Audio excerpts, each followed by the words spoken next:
بسم اللہ الرحمن الرحیم۔ عزیز طلبہ، السلام علیکم ورحمۃ اللہ وبرکاتہ۔ آج ہم 9ویں جماعت کی کتاب میں سے ڈاکٹر سر محمد اقبال رحمۃ اللہ علیہ کی حالات زندگی کو پڑھیں گے، اور میں اس کی عبارت پڑھوں گا۔ آپ عزیز طلبہ سے میں گزارش کروں گا کہ آپ لوگ اس کو غور سے سنیں اور بعد میں اس کو سنیں اور اسی طرح پڑھنے کی کوشش کریں، کیونکہ ہم پڑھنے میں کئی غلطیاں کرتے ہیں، تلفظ ہمارا صحیح نہیں ہوتا ہے، جس کو ہم پروننسیشن کہتے ہیں۔ تو اردو کے تلفظ کو صحیح کرنے کے لیے یہ ویڈیو آپ کے لیے بنایا جا رہا ہے، تو آپ غور سے سنیے۔ ڈاکٹر سر محمد اقبال آپ کی 9ویں جماعت کی بہارستانی اردو میں صفحہ نمبر 158 پر ہے۔ ڈاکٹر سر محمد اقبال 1877 عیسوی کو پیدا ہوئے اور 1938 عیسوی کو وفات ہوئی۔ ڈاکٹر سر محمد اقبال 9 نومبر 1877 عیسوی کو بمقام سیالکوٹ پیدا ہوئے۔ ان کے والد کا نام شیخ نور محمد اور والد کا نام امام بی بی تھا۔ دونوں اگرچہ پڑھے لکھے نہیں تھے، مگر اخلاقی پاکیزگی اور دینداری کے سبب سب ان کا احترام کرتے تھے۔ اقبال کی ابتدائی تعلیم مکتب میں ہوئی، بعد میں ان کے والد نے انہیں اسکاچ مشن اسکول میں داخل کر دیا، جہاں انہیں سید میر حسن سے عربی اور فارسی پڑھنے کا موقع ملا۔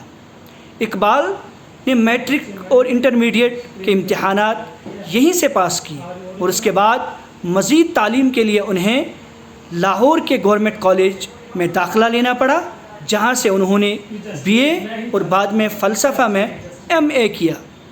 اپنی تعلیمی زندگی میں اقبال نے کئی لوگوں سے استفادہ کیا، لیکن سیالکوٹ میں سید میر حسن اور لاہور میں پروفیسر تھامس آرنلڈ نے ان کی زندگی پر بہت گہرا اثر ڈالا۔ سید میر حسن نے ان کے ذوق شعر و سخن کی آبیاری کی، اور آرنلڈ کی صحبت نے فلسفے سے ان کے طبعی رجحان میں جلا پیدا کر دی۔ 1905 عیسوی میں اقبال انگلستان گئے، جہاں وہ تقریباً 3 سال رہے۔ اس دوران انہوں نے میونخ یونیورسٹی جرمنی سے PhD کی ڈگری حاصل کی اور لندن سے بیرسٹری کا امتحان پاس کیا۔ 1908 عیسوی میں واپس وطن آئے۔ انگلستان جانے سے پہلے انہوں نے لاہور میں اورینٹل کالج اور گورنمنٹ کالج میں استاد کی حیثیت سے کچھ دیر کام کیا۔ تاہم انگلستان سے واپسی کے بعد انہوں نے وکالت کے پیشے کو ہی اپنایا۔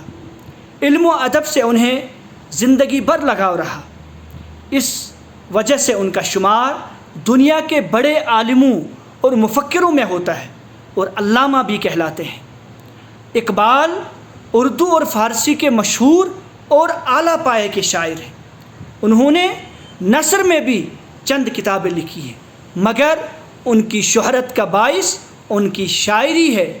اردو میں ان کے شعری مجموعوں میں بانگ درا، بال جبریل، ضرب کلیم اور ارمغان حجاز قابل ذکر ہیں۔ فارسی میں بھی ان کی شاعری کے کئی مجموعے ہیں۔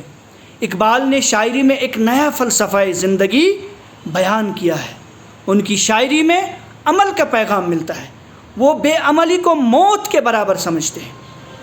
وہ بار بار اس بات کی تلقین کرتے ہیں کہ زندگی دراصل مسلسل آگے بڑھتے رہنے اور ایک بلند مقصد سامنے رکھنے کا نام ہے۔ وہ خودی کی تربیت پر بھی زور دیتے ہیں اور عام سطح سے بلند ہونے کی تلقین کرتے ہیں۔ اقبال کے آباء و اجداد کشمیر سے ہجرت کر کے سیالکوٹ میں جا بسے تھے۔ انہیں اپنے کشمیری نژاد ہونے پر بہت ہی ناز تھا۔ کشمیر اور کشمیر کے لوگوں سے انہیں بے حد محبت تھی، جس کا اظہار ان کی اردو فارسی کی کئی نظموں سے ہوتا ہے۔ ان میں ساقی نامہ، کشمیر، ملا زادہ زیغم لولابی کی بیاض اور وغیرہ قابل ذکر ہے۔ آخری چند برسوں میں اقبال جو ہے کئی طرح کے امراض میں مبتلا رہے، بہت علاج کیے لیکن صحت یاب نہ ہوئے۔ 61 سال کی عمر میں 1938 عیسوی کو لاہور میں انتقال کیا، شاہی مسجد لاہور کے احاطے میں دفن ہوئے۔